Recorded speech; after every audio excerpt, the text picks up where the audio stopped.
I'd now like to introduce today's On the Shoulders of Giants speaker. So it's my pleasure to introduce Barry Barish. Professor Barry Barish is an experimental physicist at Caltech who has been closely involved in some of the most important physics experiments of modern history. In 1994, Professor Barish became the principal investigator for LIGO, Laser Interferometer Gravitational Wave Observatory, that you'll be hearing more about, leading the ambitious project that went on to observe gravitational waves this past September. Professor Barish became LIGO's director in 1997. In the same year, founded the LIGO Scientific Collaboration, an international collective of over 1,000 scientists who are dedicated to the study of gravitational waves. And recently, Professor Barish has turned his efforts to another ambitious project, directing the International Linear Collider Global Design effort from 2006 to 2013. And with that, please join me in welcoming Professor Barry Barish.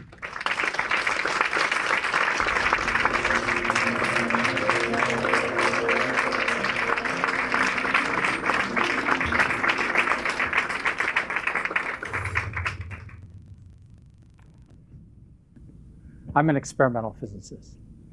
And what I'm going to try to do today is try to show you by one case example, which is basically gravity leading up to gravitational waves, how science works in physics as an interplay between experiment and theory, how it makes wrong turns, where maybe personalities come in. And so I'm going to trace the history as a case example up to and including gravitational waves with a hint at what maybe comes next for us if I get through all this. So we're going to start with Newton.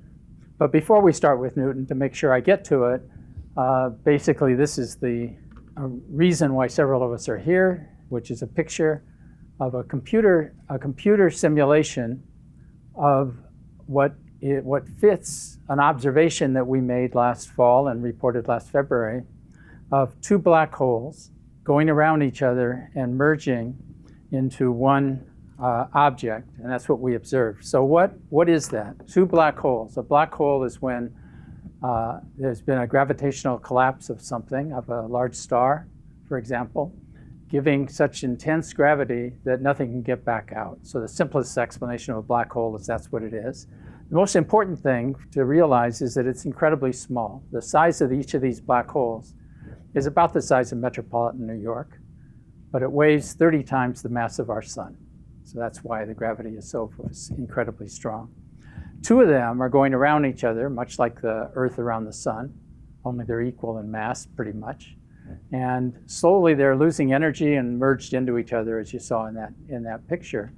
While they're doing that, in order to merge into each other, they're losing energy. And that energy, it comes out in the form of gravitational waves, which 1.3 billion years later we've detected. So this thing happened 1.3 billion years ago. We got our technology good enough to actually see it when it came through the Earth last September. So I'm going to come back to that, and we're going to lead up to it.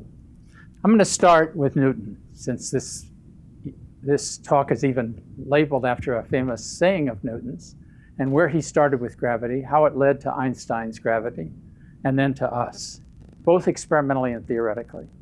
So I think we all know Newton's theory of gravity is probably one of the most successful theories in science. It lasted more than 200 years and explained an awful lot. He recognized, as you kind of see in this picture, what happens when you have two massive objects separated from each other. He somehow put together a connection before we knew it, that when the apple falls from the tree and the moon goes around the Earth, that they're governed by the same theoretical reason, gravity. And so that's the word universal gravity that he developed. And he made a formula, which you've all seen in school. That is that the force between two massive objects is the product of those two masses. It's inversely proportional to the square of the distance you separate them. And it's governed by some constant g, which I'll talk about in a minute. He did more. He actually, in doing this, he did the calculus and proved that you could take the distance between these two and just take them as if all the mass was at the center of each one.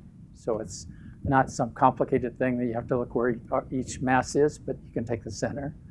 He proved that if you had an inverse square law like this, that it would lead to elliptical orbits around the sun, which was a thing that then if it's going to be the planets or the moon, you'd have to have. And that all led to something that he then published eventually in the Principia. That's the clean picture. Just like when you read our paper, the picture you get is that 100 years ago, Einstein predicted gravitational waves. 100 years later, we detected them. The actual story has more complexity than that. And even this one does. It turns out that that's what we know about Newton, but the problem is actually more complicated. There was another very good scientist at that time, this is in Britain at the Royal Society, named Robert Hooke. And he was a physicist, and we know him mostly for kind of his freshman physics law, which is shown on the right. That is, if you have a spring and you put a weight on it and stretch it, it'll stretch twice as far if you put twice as much weight on it or twice as much force on it. But he also was a very broad scientist. He got very enamored with the microscope, and he studied a lot of geological things, rocks and things. But he got interested also in old fossils. And he studied old fossils and actually was one of the first people that came up with the conclusion that there was biological evolution. So Hooke was actually a pretty sound scientist. However, he ran into Newton. He claimed at one point, this is before the Principia was published, that he invented the inverse square law and that he had written a letter to Newton, which nobody's ever seen, and it became a dispute between them. Newton, when he wrote the Principia, then he said he wouldn't publish the Principia because of this dispute. When he wrote it finally and published it, there's no mention of Hooke anywhere in the Principia, which is kind of a shame, but that's the fact. So it just starts with a confusion, which I'm going to try to eliminate. The second thing that happened is that we talked about this formula here, but we didn't talk about G, the strength of the interaction. That took 100 years to figure it out, what G was, and I'll show you how that's done. But also, there was no sense of what caused this force. This is an empirical formula, but no one conjectured what caused the apple to fall to the Earth. There were all kinds of ideas that you read about, for example, planets around the sun, which are wrong, that the sun had some sort of magnetic field that basically did it, which isn't the reason. So basically, this is an empirical formula. And the next problem was to determine the strength of this and whether it was universal. And that was done 100 years later by Cavendish. And he did it in a very clever experiment. He built what we call a torsion balance. And that's a long wire. And on the end of the wire is a rod. And he put two lead weights on the end of the rod. And then he did all the careful work of twisting it, letting it go, how much you had to strain it, to twist it, to calibrate it all. And then he brought up two heavy lead weights next to it and measured how far it moved. And when he did that, he then could determine the strength in the laboratory of this constant G. And he got an answer, which I have here, 6.75, 10 to the minus 11 in the units that we use. Interestingly, he was almost exactly right. You can see I put, just for reference, what the number is now. And so this is impressive.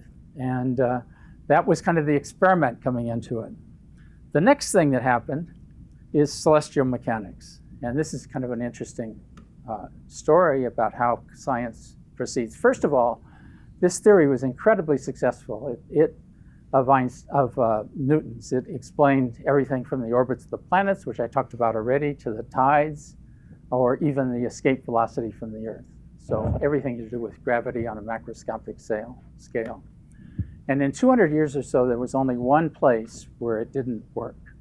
And that was the orbit of our smallest planet, or planet closest to the sun, Mercury, which has an orbit around the sun about every 88 days. And as it gets near the sun, it gets perturbed by the presence of all the other planets that are around.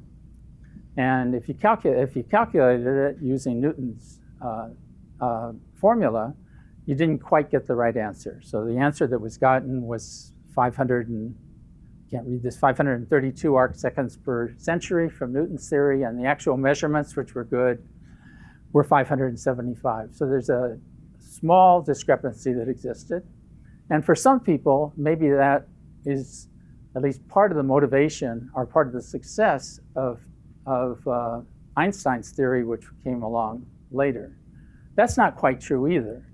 There's another guy named Ferrier who was a mathematician and did celestial mechanics, and he basically made celestial mechanics a success as a field and respected by doing the following thing. He basically used the formulas of Kepler and Newton.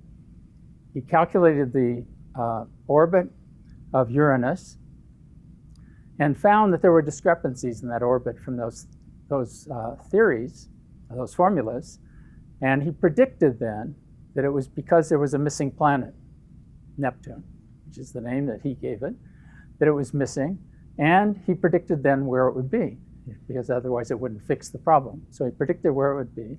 The story goes that then he sent a letter to an astronomer in Germany, in Berlin, and it took 5 days for the letter to get there. He took into account those 5 days. He knew how long it would take. The astronomer got the letter. This is the story, at least. The astronomer got the letter. He then looked up at the sky and the place that was predicted by Ferrier, and within 1 degree, he found Neptune. And at least the part of the story that's true is that he predicted Neptune. I don't know whether all the color's true, but this makes celestial mechanics, let's say, a viable subject. He went on. He's the guy that saw that Mercury had an orbit that wasn't quite right.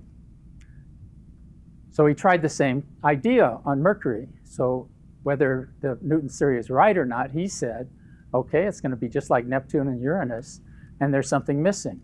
He called that Vulcan, and he said it'll either be a small planet or maybe a series of small objects that were between Mercury and the Sun. He predicted what they were, he gave them the name, and they've never been found. They've been looked for even by NASA in recent years, but they've never been seen. Of course, they were reinvented for Star Trek, so those of you who have seen. So that we know. So that's basically where the situation was when Einstein came along. There was not a great case that Newton's theory didn't work. In fact, they didn't find Vulcan, but maybe the experiments weren't good enough at that point. So some people think that that was the motivation. Einstein had developed the theory of special relativity in 1905, and he extended it to include accelerations, which is eventually gravity. And 10 years after his 3 papers that most of us in physics idolize, kind of, in 1905, he came out with his theory of gravity. And that theory of gravity, forget the formula in detail, that theory of gravity basically had the feature that it unified all of space in space-time, one universal or one word, space-time. Of course, my little laptop doesn't understand that, or Mr. Gates, because it puts little waves under space-time when I typed it in. So we still have to teach him that space-time is a word. Anyway, Einstein came out with this theory. And in addition, it gave the right answer for Mercury. But that's not an enormous triumph, obviously. But it was a good start that it gave the right answer for Mercury around the sun. And when we come out with a new theory of nature, one of its ingredients, of course, is to explain things that haven't been explained before. But that can maybe be done non-uniquely. You can make many theories that'll explain something that you didn't know before. In this case, the theory was good enough to predict some new things. And the thing that it predicted that's most famous was the bending of light, or the calculation of exactly how much light would bend if it went near a massive object. Einstein's theory has not as the thing that causes gravity is a curvature of space-time. And so if you get near a massive object, it doesn't matter whether you have something of mass going by or something that's not massive, like photons going by. They're going to follow the path of the distortions of space-time and curve as they go by. So he calculated the curvature that it would have. By the way, it also curves in Newton's theory, but not as much. He calculated the curvature that it would have, and that was followed up by Arthur Eddington, who in 1919 went to the Southern Hemisphere in an expedition and looked at the bending of light through an eclipse of the sun, where you could see galaxies move behind. And he got the right answer, or basically he got the same answer as Einstein had predicted. This was a great triumph. It is the single thing that made Einstein famous worldwide. That hit newspapers all over the world, and basically not his wonderful articles in 1905, but the bending of light was what captured the public in about 1920. I've looked at that data from Eddington, which other people probably have now, and let's say the requirements of what would be convincing to the scientific community were a lot different then. When we did LIGO, our big issue in seeing gravitational waves was to produce what seems to be the standard you have to do, which is what's called 5 sigma. That it's so insignificantly probable that it happened by some statistical fluctuation that you can ignore that. It has to be that you did something wrong. In the case of Eddington, this was nowhere near 5 sigma by any stretch of the imagination. But it was right, and it was repeated a couple years later, and of course that is history, so it was right. That same feature of the bending of light can actually be seen if you go to the southern hemisphere, and some of you probably have seen it, and that's called the Einstein cross. And it's a quasar image that appears around a central glow from a nearby galaxy, and it's visible and looking like this cross. And that feature, so you can see with your naked eyes, but for astronomers, this idea that you basically can have a curvature around objects means you can look at objects that are dark and see the curvature around them. And it's become kind of a cottage industry for astronomers, what's called gravitational lensing. So that basically came out of this whole thing. I don't know if that convinces you that Einstein's theory has anything to do with the real world, but this one will, and that is all of you, maybe not as much in New York as we do in Los Angeles, but you drive around your car using GPS, and GPS relies on general relativity. I'll explain that to you. Maybe I use a picture of somebody walking just because it's New York, so if you wanted to walk and guide yourself around, then you have this picture. So what is the reason why general relativity matters for GPS, and is a good illustration that that Einstein's theory of general relativity is relevant to all of us? First, these satellites are going fast. They're going 24,000 miles an hour. And we have something we learn as soon as we learn special relativity, and that is moving clocks tick more slowly. So that's true. We applied special relativity, which is something that's well established. And if we do that, we find that we have to make a correction. I'll tell you how big the correction is, but how much it matters in a minute. A correction of -7 microseconds per day. So just because of special relativity, the fact that they're going fast, the actual clocks are going to go slower, and we have to correct for it somehow. Of course, you can put something right in the satellites to do that. But that's not the whole answer. There's actually a bigger correction that comes from general relativity. And that's the fact that the satellites have about a quarter of the gravitational field that we have here on the surface of the Earth because they're way out. And because they have a less gravitational field, they have less space-time warpage around them. And in that case, clocks move faster. And in fact, if you calculate it with general relativity, they gain 45 microseconds a day. So the total is the difference between those two, or the GPS correction is 38 microseconds a day. Does that matter? Yes. The accuracy that you need to put us on the road is about 30 nanoseconds in order to be 10-meter resolution. To be on a road, you have to have something like 30 nanosecond resolution, which is 1,000 times better than the 30 microseconds a day, or if you divide by the number of minutes in a day, every minute or so, you're going to wander off the road if you don't make the correction. So we need that correction, and so you should believe that general relativity matters and actually works. This is a regime of general relativity that's less interesting for us as physicists. It's what we call the weak field limit, and there it works. It works in other ways, but this is kind of the most dramatic, I think, for those of us that walk around the streets or drive our cars.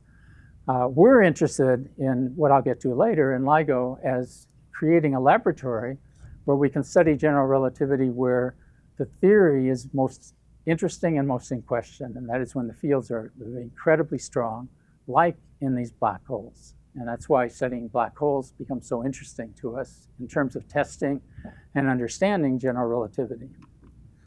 Okay, so Einstein then had put this theory out of general relativity, and a year later, he predicted gravitational waves. He did this not rigorously, but in analogy, in a sense, to electrodynamics, where we have electromagnetic waves, and the similarity in the equations.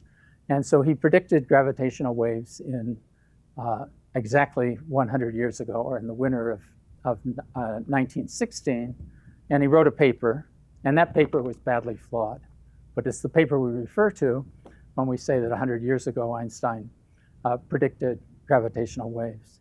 That paper has a series of errors in it, but one of them is even a factor of 2 in the magnitude of the gravitational waves.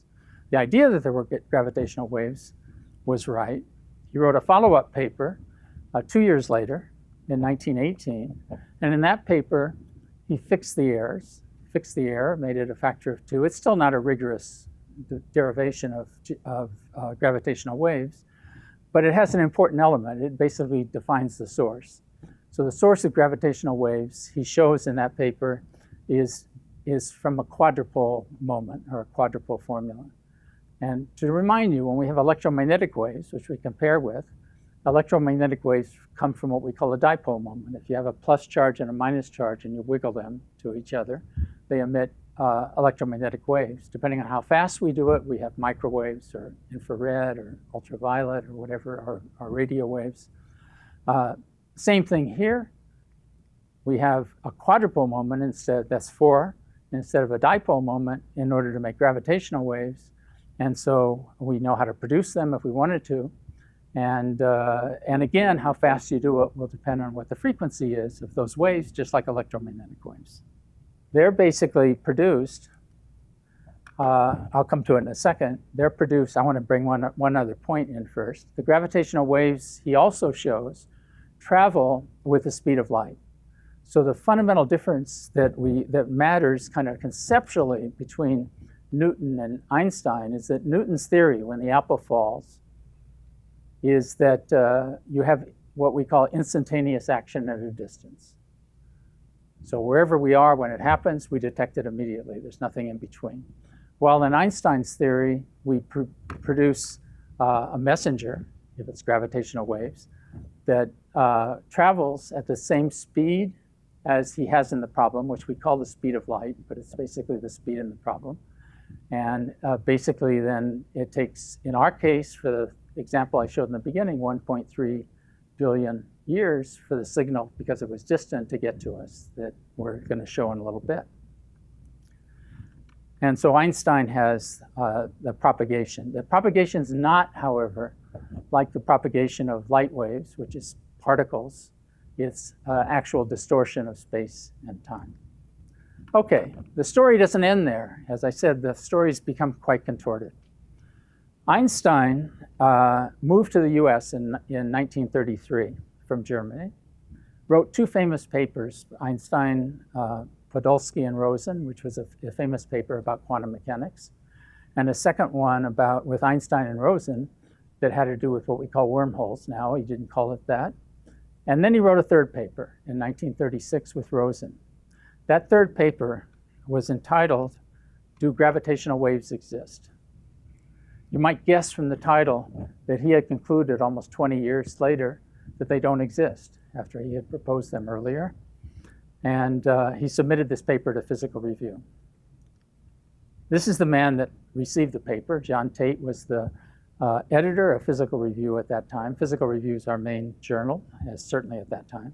John Tate then took the paper and he sent it for peer review. And we know now from the records at Physical Review that he sent it to this guy, Howard Percy Robertson. Howard Percy Robertson was also a general relativist. He was on sabbatical from Princeton and was at Caltech, my institution. on sabbatical when he got the paper to review. And you can see on the second line is Einstein, Rosen, and the dates they came, and he sent it back. He actually found the mistake in the paper. It had to do with the coordinate system, the fact that Einstein used a single coordinate system to cover all of space-time, which is very difficult, and found singularities that he thought basically were false and were the reason that they were assuming there were gravitational waves, but there weren't. And Robertson reformulated it in a different coordinate system, a cylindrical coordinate system, and showed that the singularity went away. Did his review, sent it to Mr. Tate, who was the editor of Phys Rev, and Mr. Tate then sent a letter, which I've seen, but I'm not duplicating here, back to Einstein that was very mild. He basically said, the part I took in quotes, that he would be glad to have Einstein's reaction to the referee's comments and criticism. Nothing about whether he would publish it or not. Einstein's response was this. And he actually wrote a written response. And that written response, which he wrote in German, but it's translated, was, "Dear Sir, we, Mr. Rosen, who had gone back to the Soviet Union by this time, and I, had sent you our manuscript for publication, but had not authorized you to show it to specialists before it's printed. I see no reason to address the, in any case, erroneous comments of your anonymous expert. On the basis of this incident, I prefer to publish the paper elsewhere. Respectfully, Einstein." There's a PS saying that Rosen agrees with it, even though he's gone back to the Soviet Union. So he went on, just as he said here, and he sent it to a more obscure journal. It was actually the journal for the Franklin Institute in Pennsylvania. In those days, we didn't have kind of the high-tech way that we publish now, and the publications had to be set up and printed and read, and it took months. And so this was percolating through the system at the Franklin Institute. They accepted the article as was written, which was exactly like the one sent to Physical Review. In the meantime, Rosen had gone back to the Soviet Union, and Einstein had a new assistant who was a early important cosmologist, Leopold Infeld. And Infeld then was important in the final resolution. So the sabbatical of Robertson, although these are anonymous reviewers, so nobody knows that what happens to the reviews that are done, returned to Princeton. And when he returned to Princeton, he had no idea what had happened in this, but he happened to befriend Mr. Infeld. So after he met Infeld, they, in talking physics, he mentioned to Infeld that he didn't believe this conclusion. And Infeld showed him the proof that he had of Einstein's and Rosen's idea. And Robertson continued to then basically show him where the error was. So Infeld went back and discussed this with Einstein, and Einstein responded saying he'd already found the error. In the meantime, the article came back from the Franklin Institute, got rewritten. He changed the title, he changed the substance, and basically if you read the first sentence, it says basically that he had rigorous solutions of the cylindrical gravitational wave, and he presents them in this paper. So it became a paper that carried the proof of gravitational waves further. So he wasn't embarrassed by this. He's never officially come out against gravitational waves. However, Einstein never published anything again on gravitational waves, and he never published anything again in Physical Review. To be fair, peer review is a system that was invented not long before that. It's probably true he had moved to the US in 1933, that he had never experienced peer review. So in his articles published in Germany, he probably never had peer review. His two famous papers that I mentioned, as far as we can tell, both were accepted by the editor at that point, he could send these out to peer review on discretion at that point. And so the two articles, the one with Podolsky and Rosen, and the one on wormholes that he published, weren't reviewed. So this is probably the first review that he ever experienced. So there's his side of the story as well. But anyway, all's well that ends well.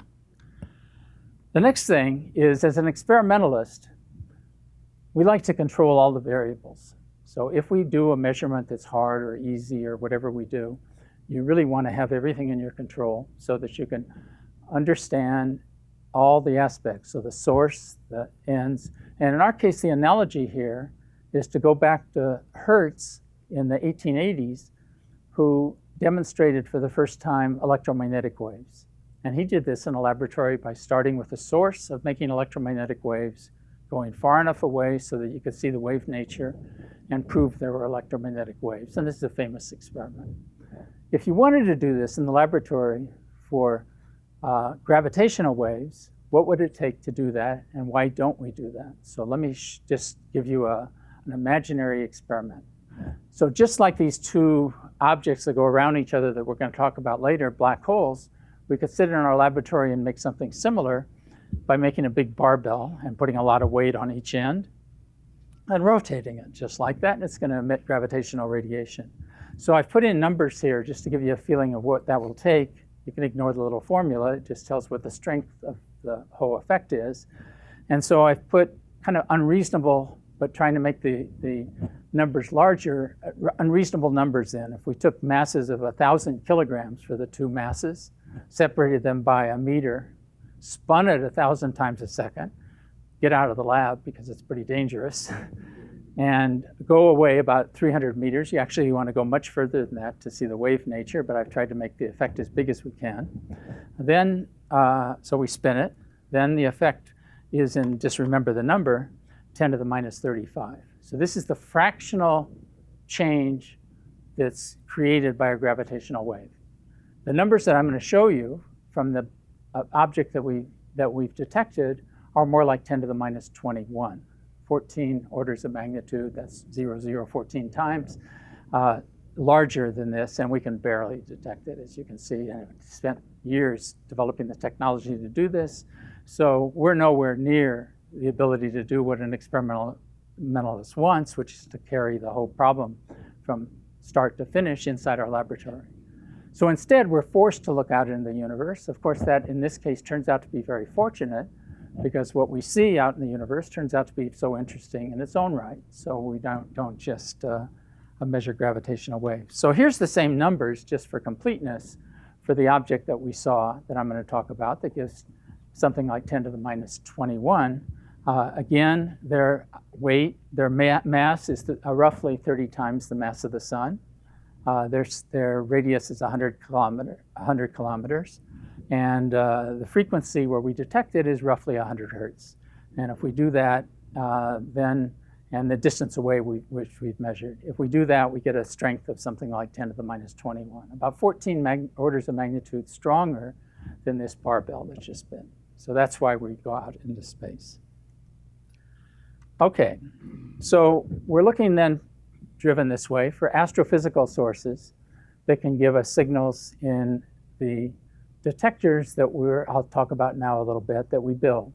So what is the effect? The effect is that if a gravitational wave comes, it distorts space-time in a way shown in this picture. At the frequency that it's coming through you or me or our detectors, it'll make in one direction a stretch, and at the same time a squash in the other direction, and then go back and forth at the frequency of the gravitational wave. So in this case, it's once a second or so. But and we try to measure that. This is just on this side, just the picture of that statically. But it basically goes back and forth. And our problem then is to make an instrument, if we want to detect these, that can measure this difference in the two directions. Fortunately, it's one of the best kinds of instruments we have, what's called an interferometer. So we want to measure this with interferometric techniques, but that's not where the problem started. So the problem of doing it experimentally began with a man named Joe Weber. And it began in the 1960s. And he had the idea that you could take a very sensitive way to measure it would be to take a great big bar of aluminum, in this case, instrument it so that any changes in its shape could be detected easily, and could be detected even if they're very, very small. And if a gravitational wave came through, it would distort it. And we know that the amount of distortion, or what happens in a big object like this, is it has a resonant frequency. If you hit it, it rings at some frequency. So the advantage and good thing is that it has a lot of sensitivity near its resonance frequency. The bad thing is it doesn't have very much width. If you get off the resonant frequency, you can't see anything very much. It won't have any sensitivity. And the instrument that we're going to talk about in a while, the interferometer, we have a broadband ability to see. So that's an improvement. But the concept was this. And he pursued this. He was at the University of Maryland. He had been at Princeton before and had come up with the idea. He never detected gravitational waves. I'll show you that. But we have a long legacy of what he's done, other than, in addition to basically beginning the field experimentally. So Joe Weber really was the pioneer that began the experimental efforts to see gravitational waves.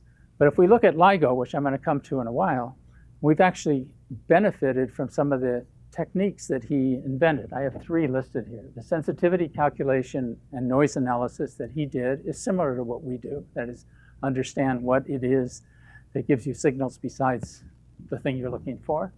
That he did a coincidence for background rejection, just what we do. We have 2 detectors, one in Louisiana, one in Washington, and we ask that they be coincident within the time resolution of the gravitational waves.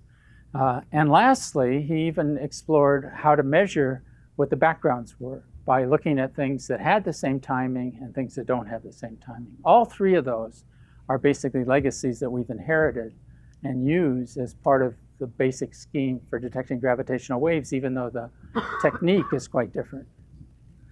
The sensitivity of the bars, as I said, is limited by their narrow width and that practical size that you can make it. I showed you it's a fractional change in stretching or squashing, and so the bigger you make it, the better, and you can only make a bar so big. This effort, though, to do bars went for a long ways because clever people decided you could make it better by cooling it. And until we got LIGO working in the early part of this century, these bars were running as one of the main search elements to look for gravitational waves. Now they're in the storehouse. There's another thing that came from him, and that is his student, Robert Forward, was one of the first people in the US to actually look at the idea of using interferometers. He worked with Weber, and then he went to Hughes research labs in California and actually built a little interferometer. So he had that history. This idea was then picked up by my colleague Ray Weiss, who developed the real ability to what it would take to make a real interferometer that would be sensitive enough a few years later. So Weber, though, unfortunately, as great as he was in bringing all this, was a much better technologist and visionary than he was as a scientist. In 1969, he published, even though Einstein couldn't, he published in Physical Review the discovery of gravitational waves. And this is the figure from that paper. So this is his first discovery. And what he said is he saw a blip, one at Argonne Lab near Chicago and one at University of Maryland. This proved to be wrong. And unfortunately, this happened more than once in his career. So he somewhat spoiled his reputation by having wrong science results, which is devastating as a scientist, despite the fact that he made such an incredible impact on the field. We have another way that gravitational waves have been observed, and that is indirectly. So if you look at the picture here, we have 2 objects. These are called neutron stars. One going around the other, and again, in this elliptical orbit, they're going to radiate some gravitational radiation. This was Taylor and Hulse, and they were studying this fast rotating one on the left here, which was rotating at 17 times a second. Notice that it had a modulation of about once every 8 hours, and that was due to the fact that there were a pair. Once they discovered there was a pair, then in subsequent years, it was the period of the long-lived one, the long period, the 8-hour period or almost 8-hour period, was measured over a period of time. And as it radiates gravitational radiation, that period gets a little faster and a little faster, and in a million years or so, we would detect it in LIGO. But at this point, the data that they had is published, is shown on the picture on the right. And in that picture, you see a bunch of dots. On the vertical scale, it's years. I'm sorry, in the vertical scale, it's seconds, and that's how many seconds faster or shorter the period got. And on the bottom scale is years. So over about 20 years, the actual period of this almost 8-hour period got shorter by about 20 seconds. And they measured that very accurately, as you can see by all those little dots. The line that's shown on top of the dots is the line that's calculated from general relativity. So knowing all the features of that system, which they had measured independently, you can calculate the line. It's not a fit to the impressive thing about this to me is it's not a fit to the data. It's a line drawn from the parameters that they have, which is unbelievingly impressive that you can actually calculate independently and it falls right on the line.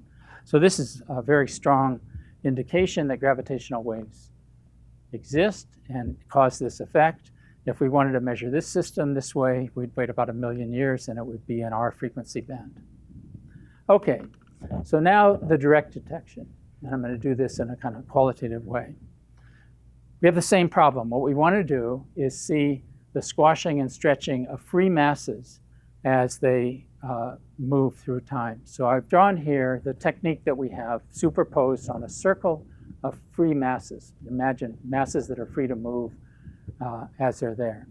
So an interferometer measures basically the time it takes for light to go down the arms horizontal and the light going vertical. We basically send the light in both, split the light from a laser, send it in both directions, bring it back. And if it comes back at the same time, we can orient things so they cancel each other. But if one arm gets a little longer than the other, because a gravitational wave came through, then they won't cancel at that time, and we measure that in time evolution. The details of how that's really done, which is very important and very clever and very difficult, were explained by Ray Weiss, my colleague, yesterday in a lecture, and you just have to go onto the website here, and I don't know, whenever they put it up, and see how the interferometry really works to do this. I don't have time to do that today. But it stretches and squashes like this. So that's basically what we're doing, is changing the length of the arms and then measuring the signal that we get. We have to have free masses for two reasons. One is we want free masses, like the picture conceptually, but we also want to isolate the masses from the Earth itself.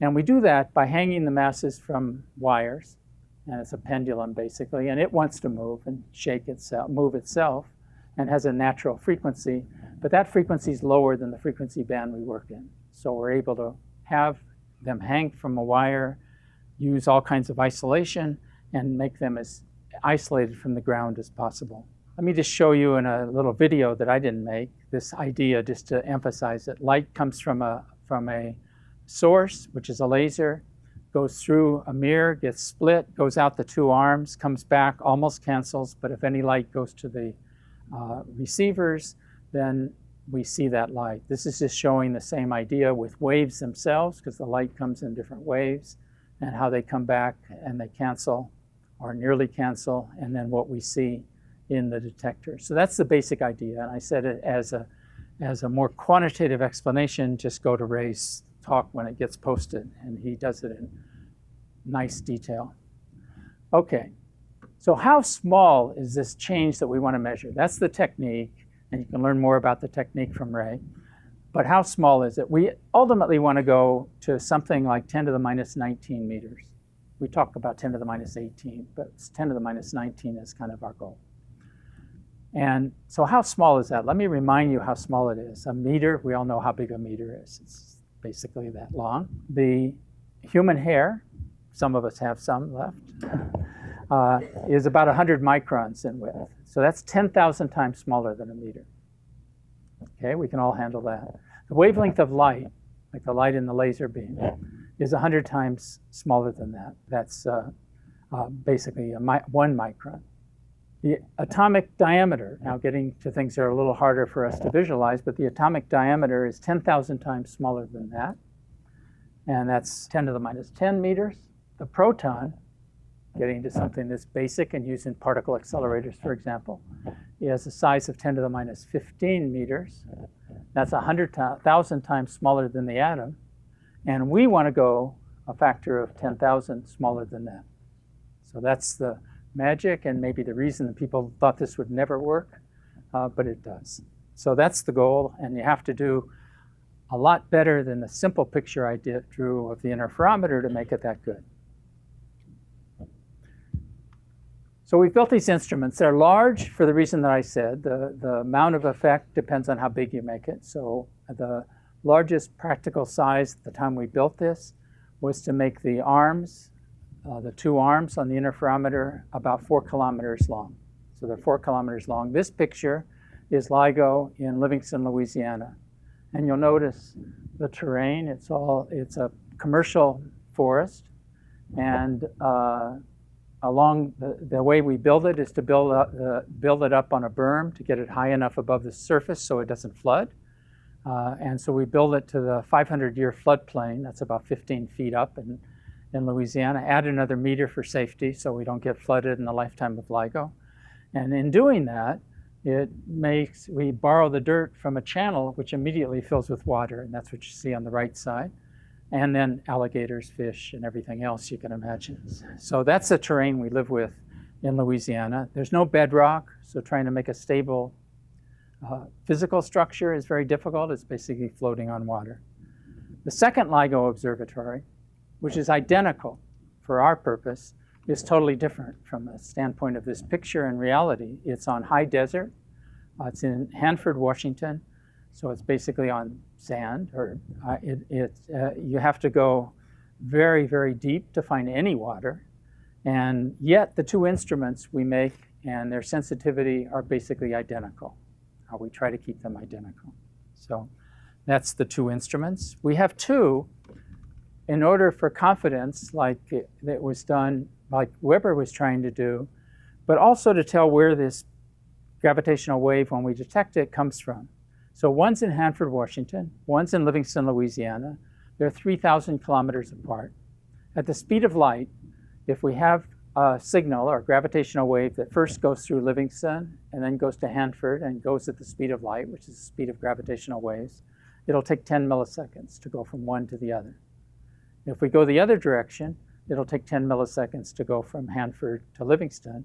And if we happen to have a gravitational source that was directly overhead between the two, they would come at exactly the same time.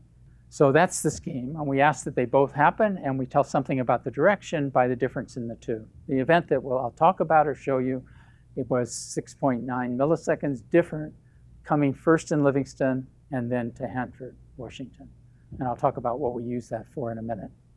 This is just some more of the internal workings of LIGO. It has a great big vacuum pipe. It, I think, is the largest high vacuum system in the world. It's 1.2 meter diameter pipes, a total of 16 kilometers of vacuum in the two sites. And these are the kind of working parts of LIGO, big chambers where we put the optics and mirrors to guide the laser beam. And these have a lot of ports and things because we have a lot of test equipment and side beams and all kinds of things that we do, which I'm not going to talk about today. So what limits us? So we can make it big enough. We can calculate that we're going to try to do as well as I said. But in reality, we get limited by things that get in our way. And these are the most common ones. First, if the vacuum isn't good enough, and that's why we make very high vacuum, we get residual scattering off the vacuum itself. So the light goes down, scatters off the vacuum. You can imagine a lot of ways you can get in trouble with that. You can have particles that scatter then off the wall, photons and back, have a different path length and are out of time, and so forth. So we need to keep the scattering down as much as we can. Second, as much as we think of a laser beam as very, very stable, it's not stable enough for us. So we do a tremendous amount of work to stabilize the laser in its wavelength and in its amplitude. That's the second thing we have to do to keep from being able to do this. The third is that we have to isolate ourselves well enough from the ground. This is a huge problem. We basically are living on the Earth where the ground shakes a lot, and we do that in two ways, as I'll show you. The next one is that we work at room temperature, and at room temperature, protons and molecules move around in any substance. So the mirrors that we have are made out of molecules, and they move around, something we call Brownian motion.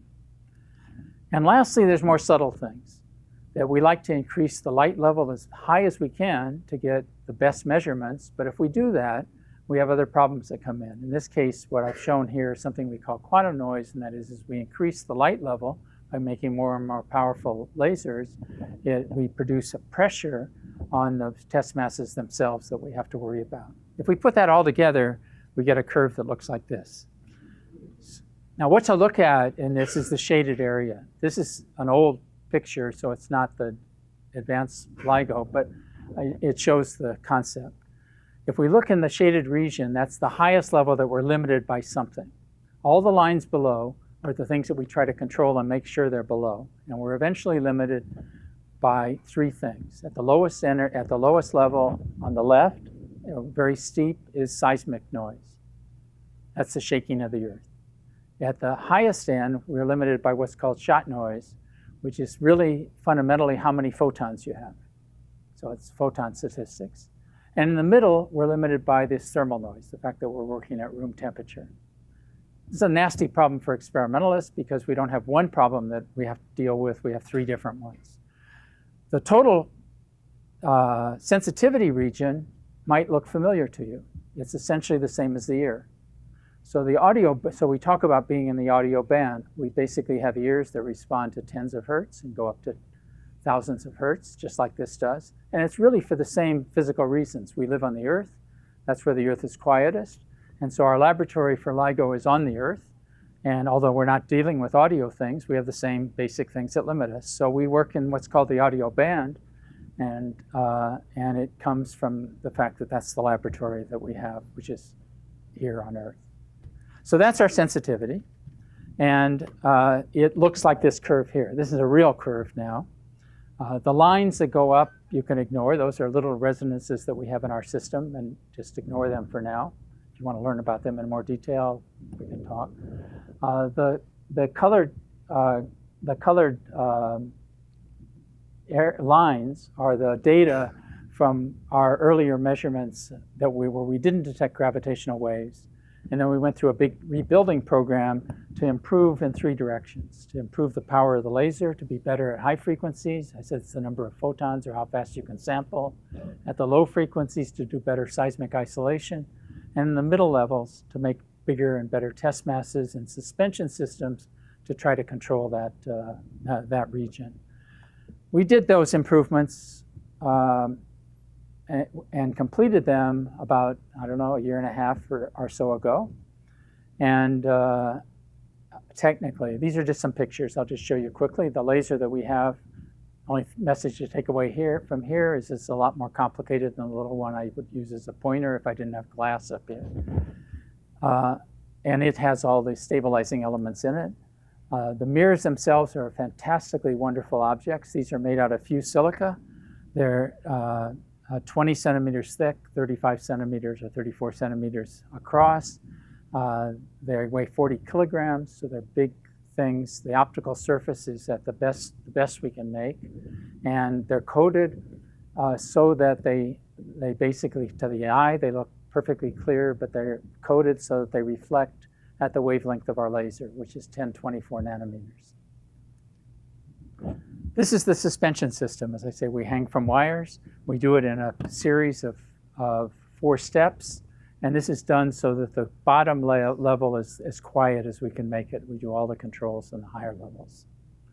And lastly, and you can't see this very well in the picture, we have a very complicated system of trying to isolate ourselves from the ground, both passively by using basically very advanced shock absorbers like you have in your car, but more recently by doing it with a feedback system that does it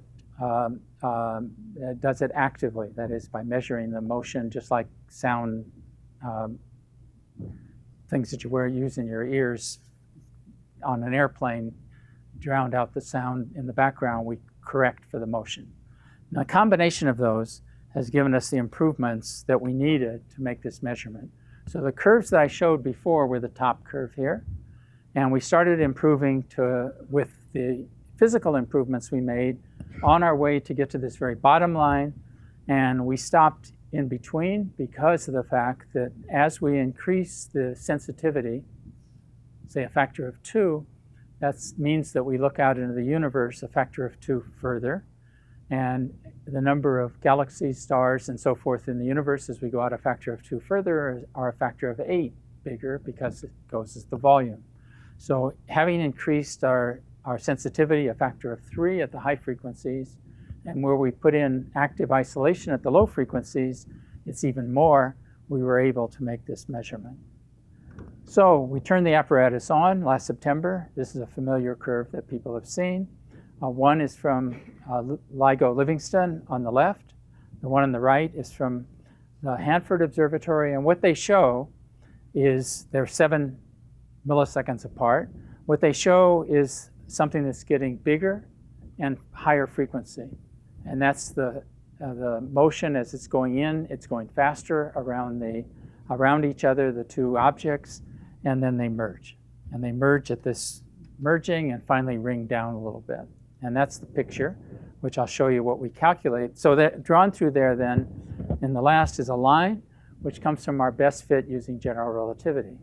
If we now look at that, this is the picture that we have going backwards now from what looks like the data.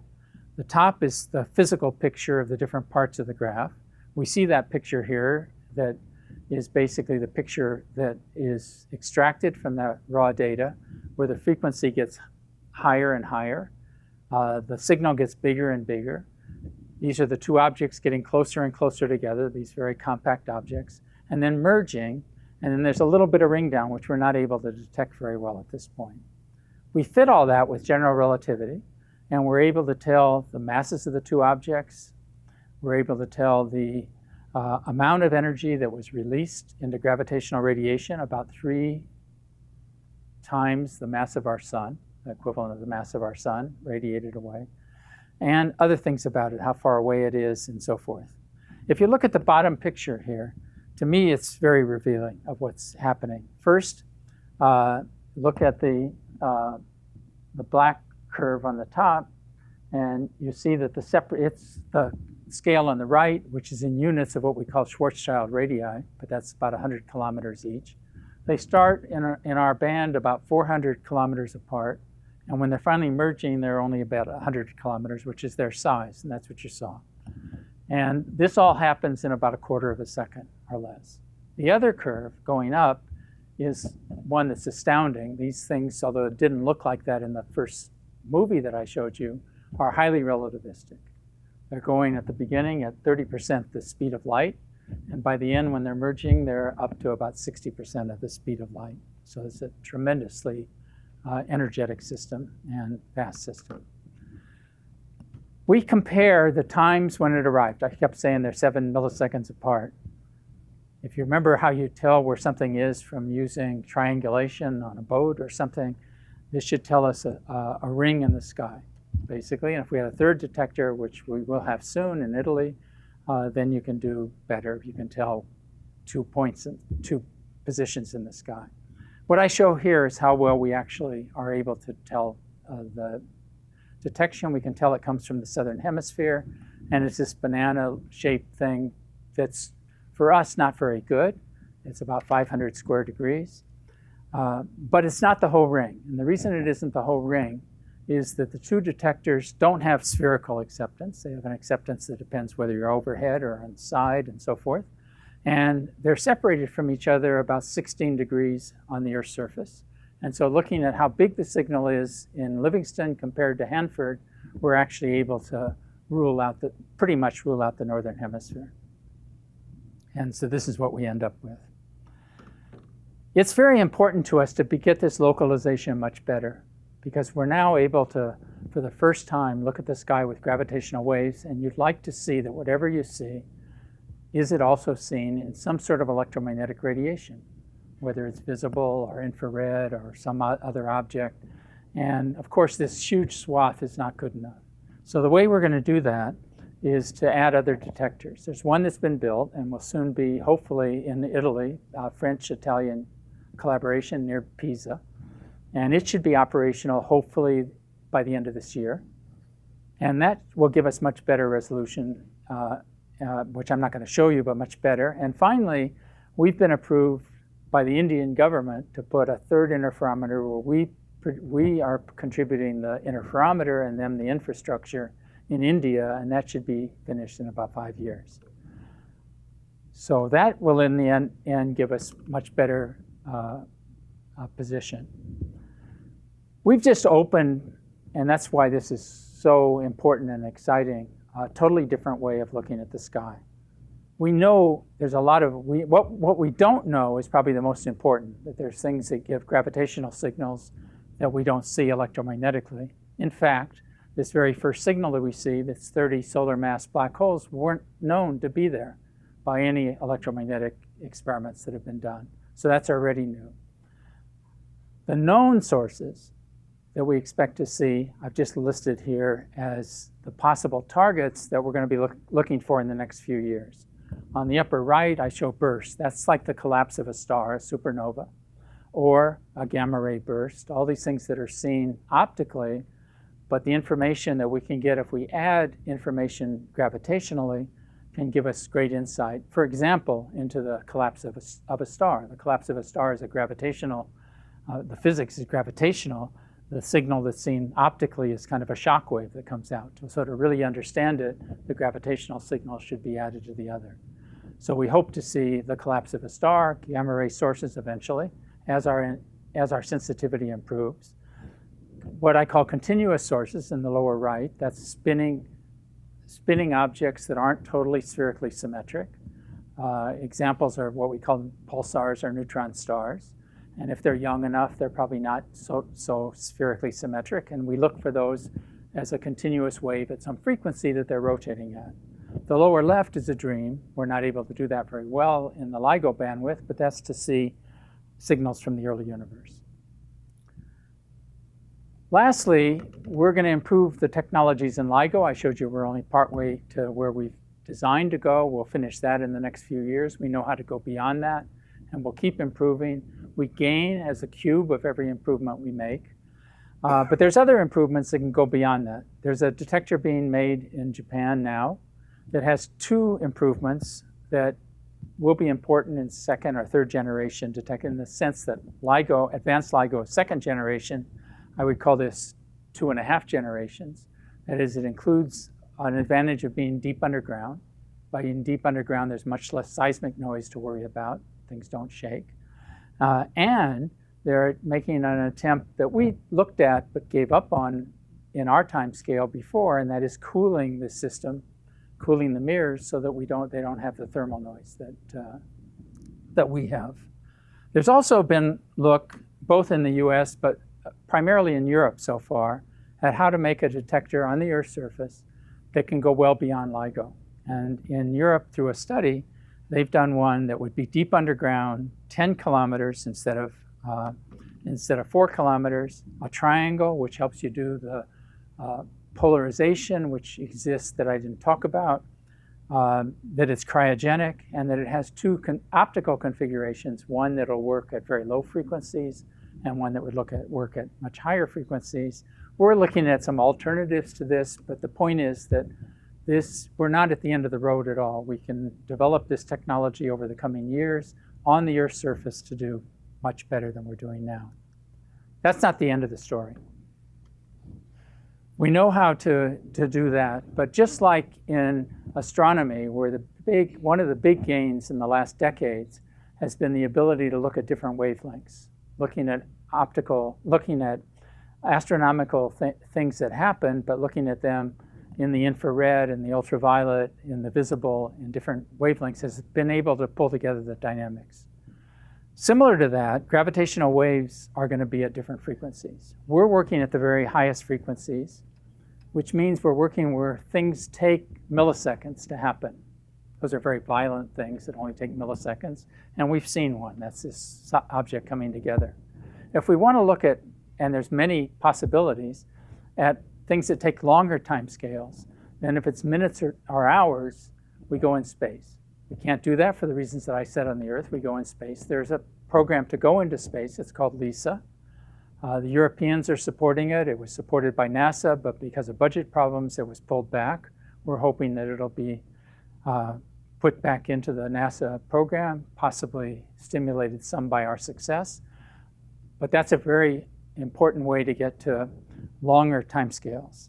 Yet longer timescales are done by pulsar timing, an array of timing very accurately, where the timing gets affected by the passage of gravitational waves, and that can get to years and decades. And finally, we can look at the experiments that look at the early universe signals, billions of years away, and look at the effect of what they measure by the presence of gravitational waves. It affects the patterns that they look at or the polarizations that they see. So the future, in our mind, is really exciting, and it'll take a long time, but opens up a totally new area of physics and astronomy. And with that, I'll close. Thanks.